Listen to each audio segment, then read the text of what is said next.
ongoing situation in Atlanta, where protesters are back in the streets after the shooting death of Rayshard Brooks, as well as what's going on in Seattle and across the country, have everyone taking a closer look at policing in this country.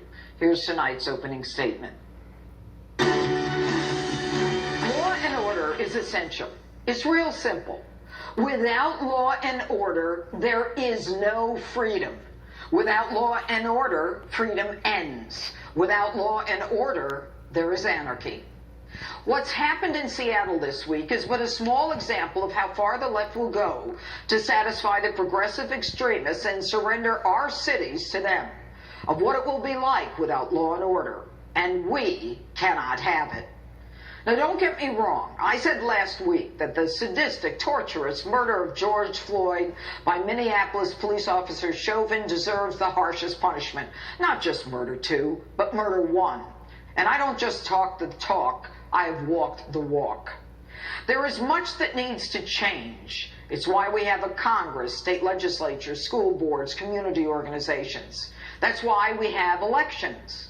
But American cities, subjected to outright domestic terrorism, is a scene reminiscent of some futuristic movie like Escape from New York, where the government lets a city filled with criminals govern themselves, where lawlessness and anarchy thrive. And we cannot have it.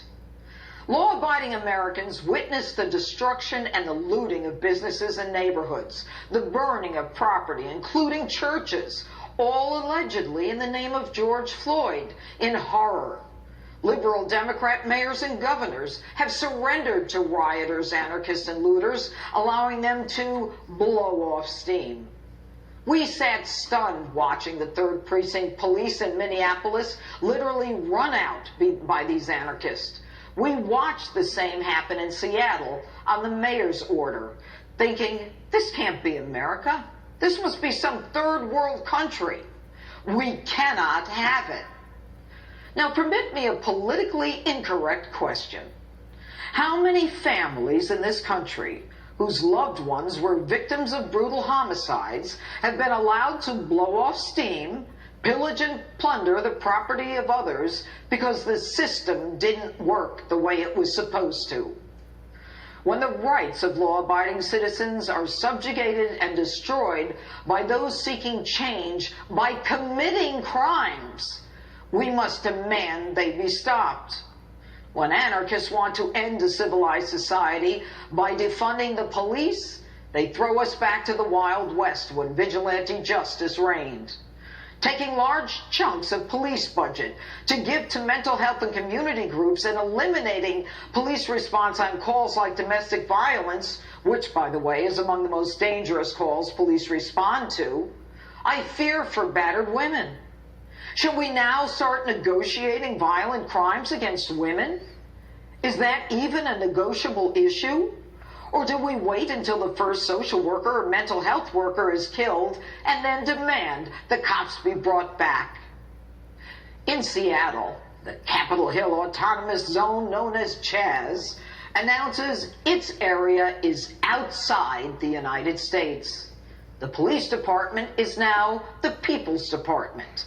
The height of hypocrisy, a 6 to 7 block area occupied by the ones who hate borders and guns and ID checks. They now have a border, and some have reportedly seen people armed. But Seattle Mayor Durkin thinks she's at Woodstock. Listen to this one.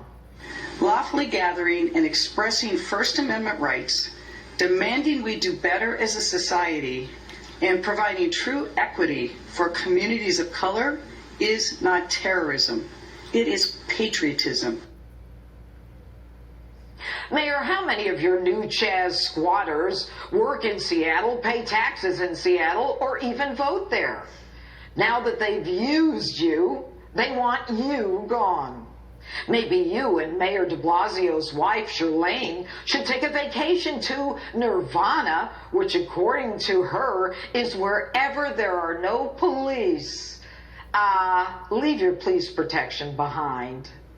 They demand all prisoners of color be retried, that the police department be dismantled, that prisons be replaced with a restorative, transformative accountability program.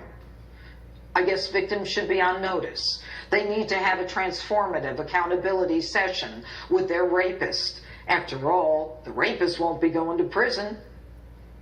How did we even get here? How does it end? When does it end? When will police officers killed during these so-called peaceful protests and the 700 injured and some hospitalized be honored? How long do we live in fear that there will be no response when we call police for help? How long before other crime-ridden cities run by these Democrats yield to these anarchists? 10 cops quit SWAT today in Florida. Cops, the ones willing to put their lives on the line for people they don't even know. They've lost their morale. They've lost support. They're abused and laughed at. We don't pay them nearly enough. They don't deserve to be hated, disrespected, and vilified. And how long before New York City becomes the real Gotham? So what's the answer? What's the solution? On the right, it's simple. We want law and order, accountability for lawbreakers, and protection for law-abiding, tax-paying citizens. On the far left, it's defund and